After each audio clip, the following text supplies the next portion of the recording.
The mind is its own place, and within it can build a paradise or a prison. The harshest fight you'll ever face doesn't happen on battlefields, in boardrooms, or on the streets. It unfolds silently in your own head. The war against destructive thoughts is relentless. No applause for victories, no medals for endurance, no public scars when you lose. Outwardly you might laugh, but at night the enemy whispers louder than any voice outside.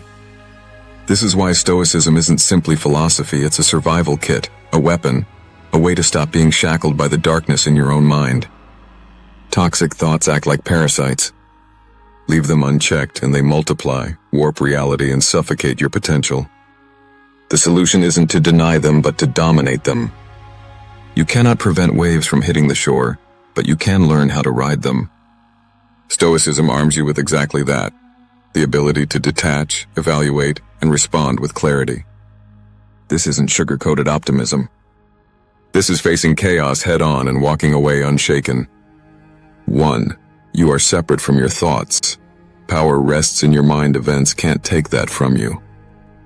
Negative thoughts are like trespassers.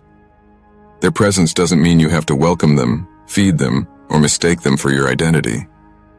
Yet most people fuse themselves with their thoughts. A whisper of "I'm worthless" becomes truth simply because it appeared. But you are not your thoughts. You are the watcher, the one who notices and chooses whether a thought stays or goes. A thought is just a suggestion, not a verdict. Say, "I'm noticing the thought that I failed," instead of "I'm a failure." That small shift builds space between you and the storm. Like clouds drifting across the sky, thoughts pass by. But the sky itself, the real you, remains untouched. 2. Stop wrestling with reality. Don't argue about what a good person should be. Be one.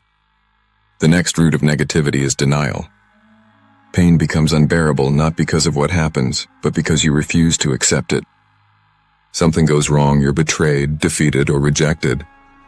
Instead of moving on, you say, "This shouldn't be happening." That resistance is suffering. Pain is inevitable, suffering is optional. Acceptance isn't surrender, it's strength. To say, "This is what happened, now what?" shifts you from victimhood to agency. Every second spent in "if only" drains your energy into a past that no longer exists. Stoicism urges you to stop bleeding power into the unchangeable and use it to shape what still lies ahead. 3. Don't trust the first emotional surge. The key is to keep your spirit steady.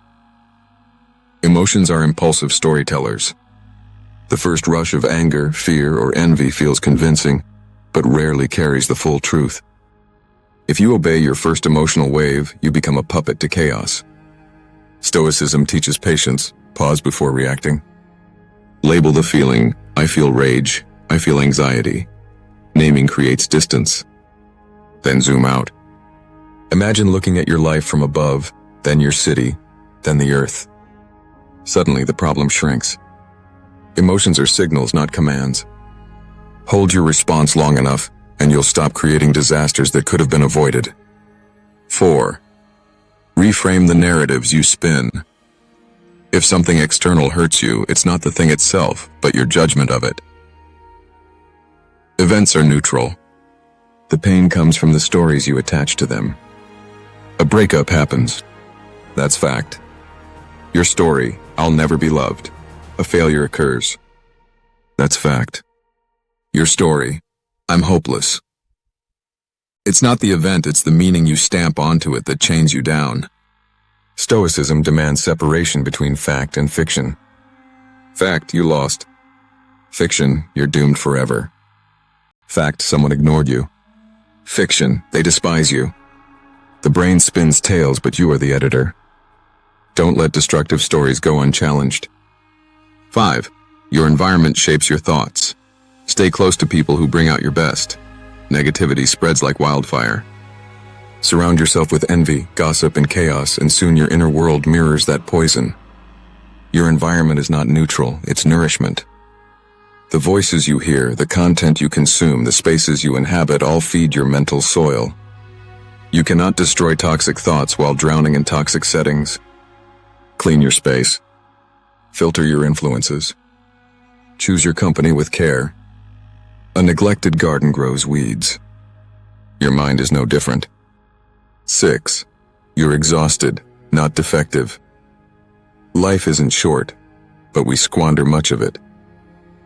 Sometimes negativity doesn't mean weakness, it means depletion. Fatigue turns small inconveniences into disasters. Lack of rest, poor health, constant stress all warp perception. A restless body cannot shelter a steady mind. Before diagnosing yourself as broken, check if you're simply drained. Rest, reset, and breathe.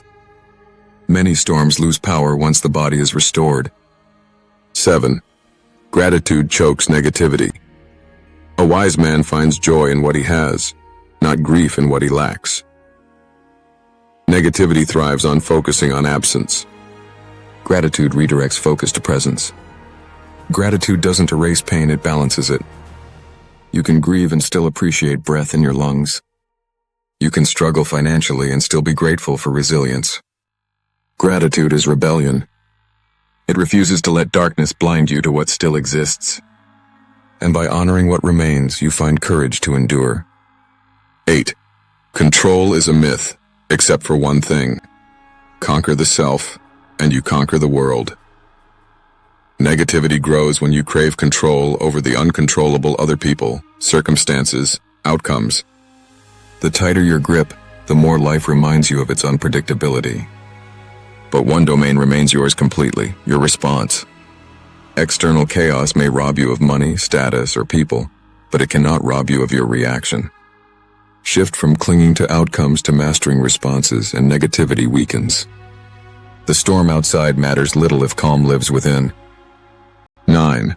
Mortality is the sharpest reminder. You could leave life at any moment, let that shape your choices.